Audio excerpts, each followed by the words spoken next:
Working in hot environments can cause severe health problems. Just like when a car engine overheats, our bodies can get too hot and start to shut down.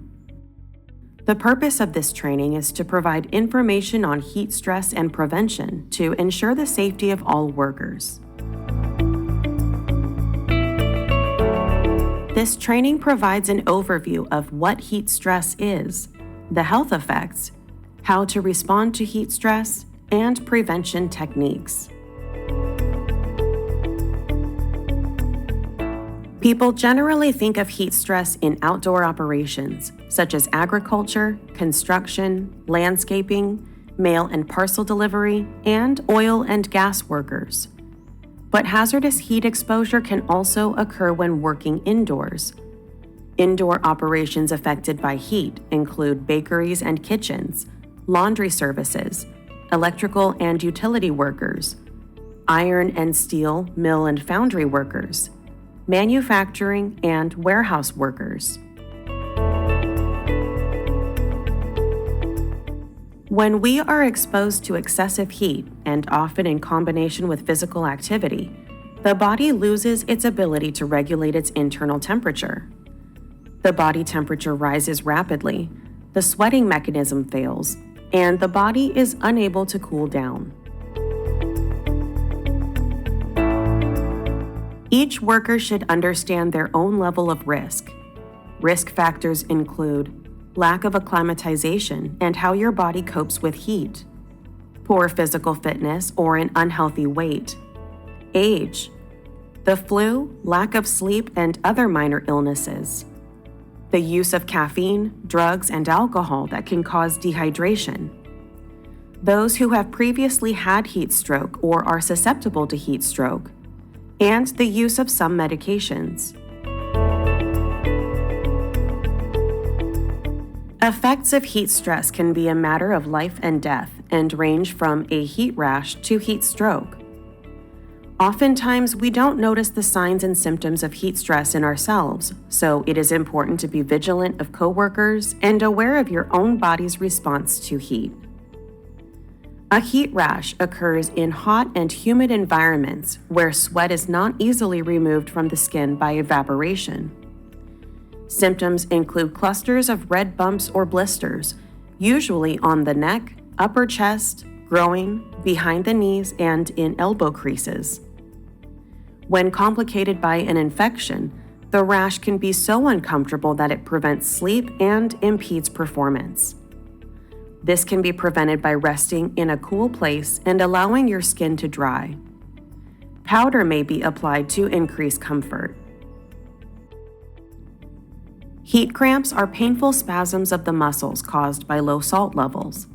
Heat cramps usually target muscles that are fatigued, like the calves, thighs, and shoulders. They may occur during or after strenuous activity. Drink water or a sports drink every 15 to 20 minutes and snack often. Avoid salt tabs. While supplementing with salt can help reduce sodium depletion from sweating, using salt alone isn't enough. Get medical help if a victim has heart problems, is on a low-sodium diet, or the cramps do not subside within an hour. A synocope, or fainting, is a problem for workers who are not acclimatized to hot environments.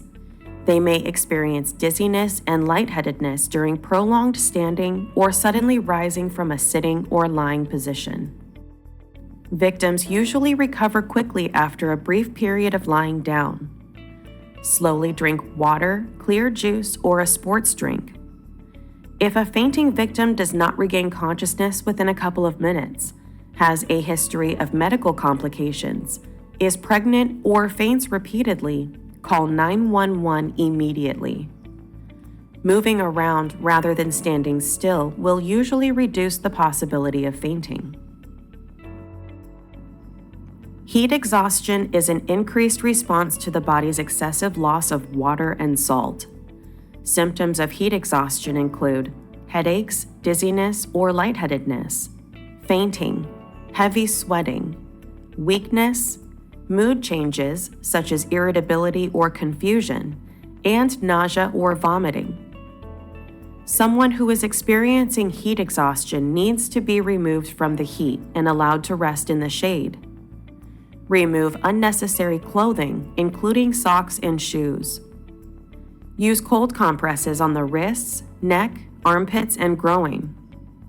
Encourage frequent sips of water, and do not leave the victim until they have recovered or help has arrived. Heat exhaustion can quickly turn into heat stroke, which is a life or death situation. The body experiences heat stroke when its internal temperature reaches 104 degrees Fahrenheit and it can no longer regulate its internal temperature. Vital organs begin to shut down, causing acute heart, liver, kidney, and muscle damage, nervous system problems, and blood disorders. Signs of heat stroke may include dry, hot skin, and the victim is no longer sweating, mental confusion or loss of consciousness, and seizures or convulsions. Heat stroke is always a 911 emergency. Move the victim to a cool, shaded area to rest. Remove any outer clothing and cool them by any means possible. This could include pouring water on them, placing wet towels or cold packs on the head, neck, armpits, and groin. Be ready to give CPR if the victim stops breathing. Control measures must be in place for outdoor workers when temperatures reach 80 degrees Fahrenheit, and for indoor workers when temperatures reach 87 degrees Fahrenheit, or 82 degrees when workers wear restricting clothing or work in areas with high radiant heat. Most heat-related illnesses can be prevented by removing the heat source, limiting the exposure to heat, and providing protection from the heat. Using engineering controls to remove heat is the best way to prevent heat stress. Take breaks in air-conditioned or ventilated areas. Use equipment like cooling fans to provide air movement, and shields to reflect sources of heat.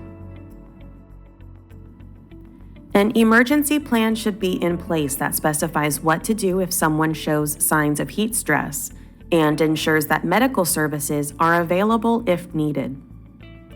Acclimatize workers who are new to working in the heat or have been away for a week or more. Check the weather conditions or internal temperatures prior to the start of the day and monitor employees. Drink small amounts of water frequently. Water should be provided as close to the work area as possible and should be fresh and suitably cool. Distribute the workload or rotate workers if possible to limit the amount of exposure over the course of the day.